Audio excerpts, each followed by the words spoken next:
Hey everybody, welcome. I'm Cindy Daychuk with Queen Bee Creations. Thanks for joining me today. Today we are going to be working on an item I just thrifted today, which is this. So this kind of mid-sized dressmaker's form, usually you kind of see the little tiny ones or the big tall guys. This is kind of in between, kind of cool. But it's like scratched up. It's got weird pink stain marks there. Unraveling.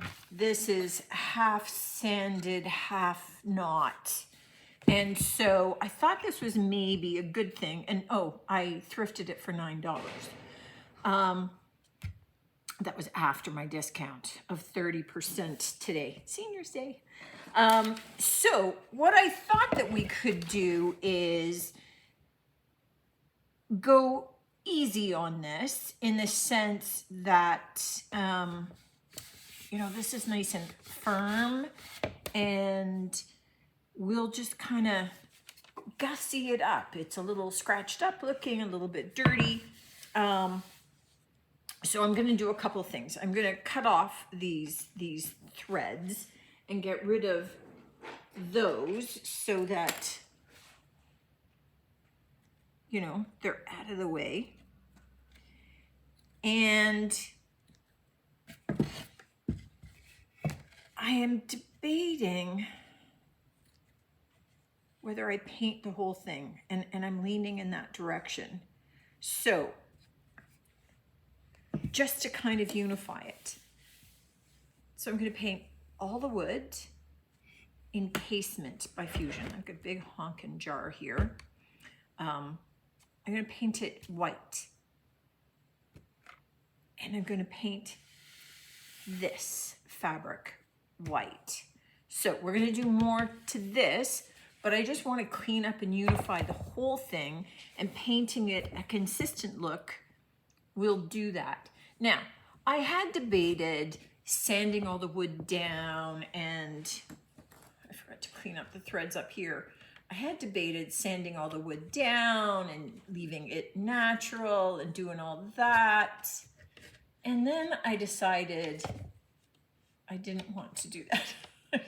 You know what? It just, there's always ideas, right? There's always different things that you can do. And I debated stamping designs onto this. I debated doing a paint inlay on it. I did a number of things. I decided ultimately that I want to use up old transfers. I've got tons of pieces of old transfers, and I think that this would be a perfect thing to do it on. I also want it to be something that fits into a lot of different people's decor. And so I think white is kind of a unifying color for me from that perspective. So I'm just pouring some of this in to a little container, and I'm just going to paint the whole thing with my whites and just kind of freshen it up, get it nice and bright. The wood is definitely going to take 2 coats. I think I might be able to get away with 1 coat for the fabric. And because it's very firm and not squishy, that should work, meaning it's not like it's got a lot of stuffing underneath it that's going to be absorbing the color. So I'm going to get my coats on, and then we'll kind of take it from there. But with something like this, I didn't want to go molds and all that sort of thing on it as a decor piece. I want it to be something that people could hang jewelry on it if they want. They could just use it as a decor piece if they want to as well in the room, but I wanted it to ultimately be, I'm going to say, fairly neutral in its finished aspect. So let me get it painted up, and then we'll come back. But cool find. My form is all painted. Now, what I'm thinking that I want to do is I want to layer the transfers, meaning I want to start with black and white ones And, you know, I've got some, I think these were from Brocante that were cut out and not used. And I've got the black labels from the traditional pots as well. So I've got some of the black ones. I have some odd words. So I'm not using the white or the blue, but I've got a couple of pages of the black. And what I want to do is I want to put those on.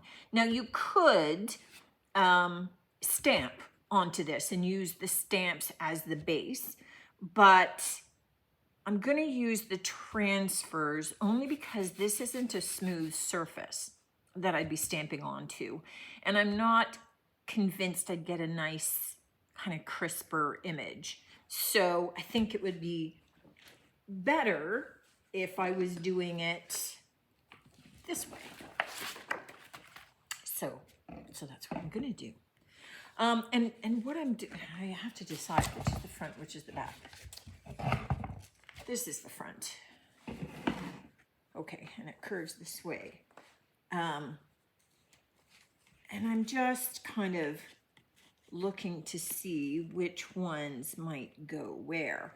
Ultimately, I'm going to put colored florals over top of this. So it's not something that you're going to see all of. You could just do the black transfers all over, and I reserve the right to stop. I don't know how much of the florals I would add. It's going to be determined once I have some of these on. But I'm thinking that just having all the labels all over would look kind of patchy, and I'm looking at the florals then being something that sort of unifies the look, right? So we have our white casement all-in-one paint on this. And no, this is an uneven surface. So it's going to take a little bit more to get this transfer on. Usually when I'm doing this, what I want to do is kind of go in multiple directions as a result, just to make sure that I get it down into all of the grains. Is that right? You know, you've got the warp and weft or warp and weave or whatever.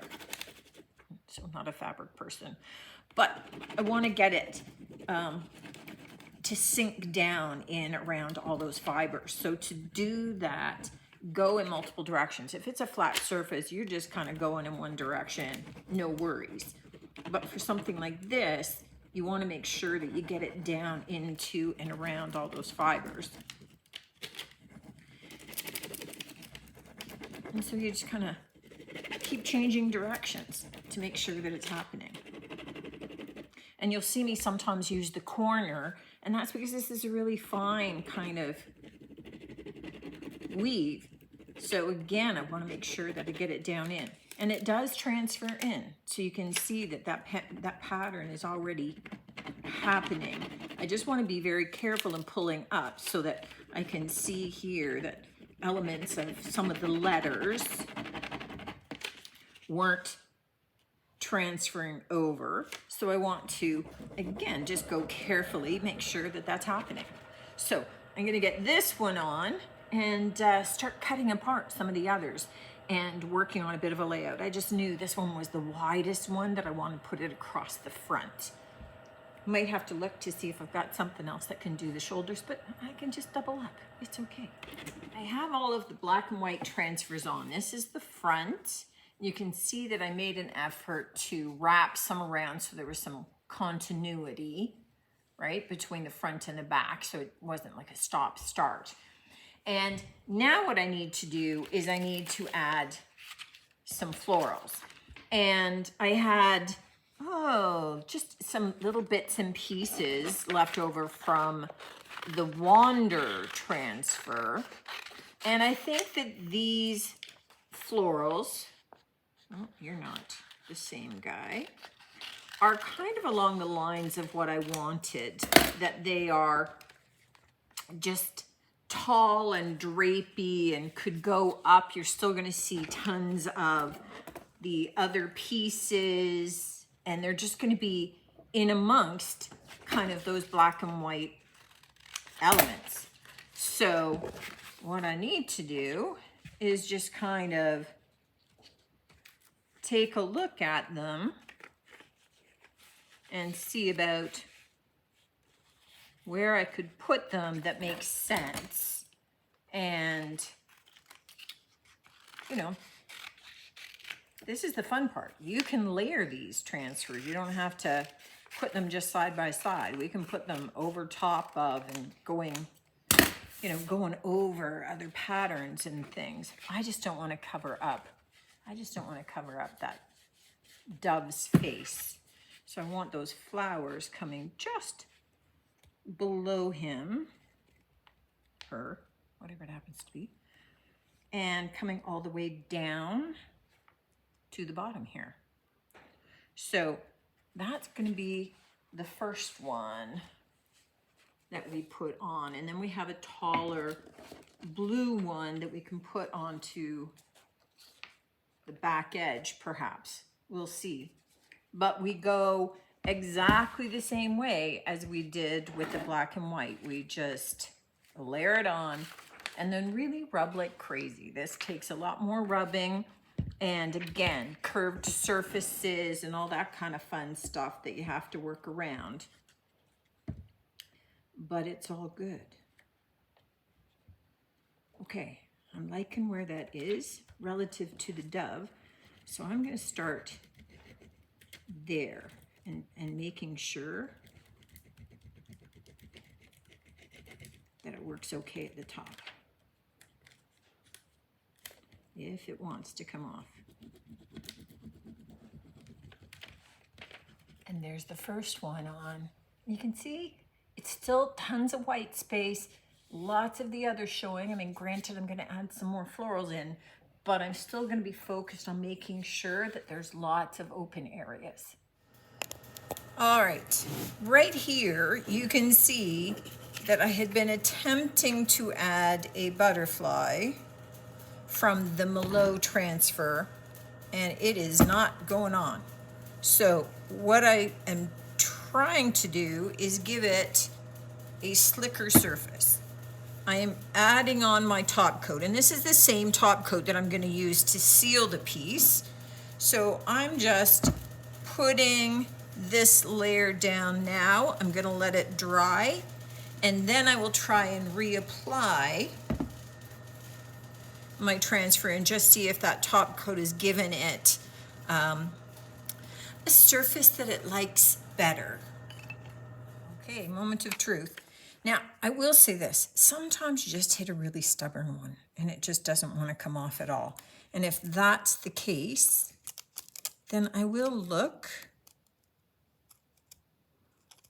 for a different one to try and cover up the partial butterfly that I've got on there. I'm not lining this up properly. There we go. That's a little better.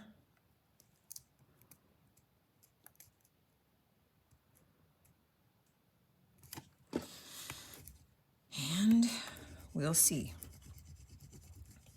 So often this works. Sometimes you might find like your paint peels up or something. If you put like some glue underneath that paint and then try rubbing your transfer back on, then you often will maybe find that it sticks and you get away with it. Now, because I'm going to be top coating this whole thing once I've got all of my transfers on, laying down a little layer of top coat isn't going to negatively impact my project in any way because I got to add the top coat anyway. Oh, see? Success! All right, I'll just get the rest of this guy on. And here's our finished project. So this is the front and the back. So you can see we've got a little bit of, there's our butterfly that we had to try and fit on there. Those are from the Milo's calendar, probably the Milo's pages. Entomology might have some. There were some in the brocante transfer, but they were too big, the ones that I had left. So the idea with this was that it was leaving a lot of the white space. We cleaned this up so that it was a better match for the white base. It becomes a little bit more decorative. Just a little bit of that color, I think, works on it. You could have covered the whole thing with floral transfers, but I like the contrast. I like the black labelings with some of those loose florals. And really, I was using up extra sheets. So I hope that it shows you kind of a different way of kind of using pieces of things on unusual surfaces. If you haven't tried doing it onto fabrics, a little bit challenging. You saw the fix that we did with the one butterfly where it refused to go on at first. And sometimes that happens when you're doing it on fabrics, but there's ways around that, as you saw. And sometimes that's what it's all about, is just some little tricks along the way. So new life into a thrifted item, kind of a cute little decor piece. Certainly if you had sewing room or craft room, it would be cute in there. Great for displaying jewelry pieces. Be lovely if you're a jewelry maker. Take this along to maybe some of your markets and shows as a way to be able to display some of the pieces, get them raised up off the table. Kind of cool idea. Let me know what you think of this one. As always, love to hear from you, and I look forward to seeing you on the next one. Until then, take care.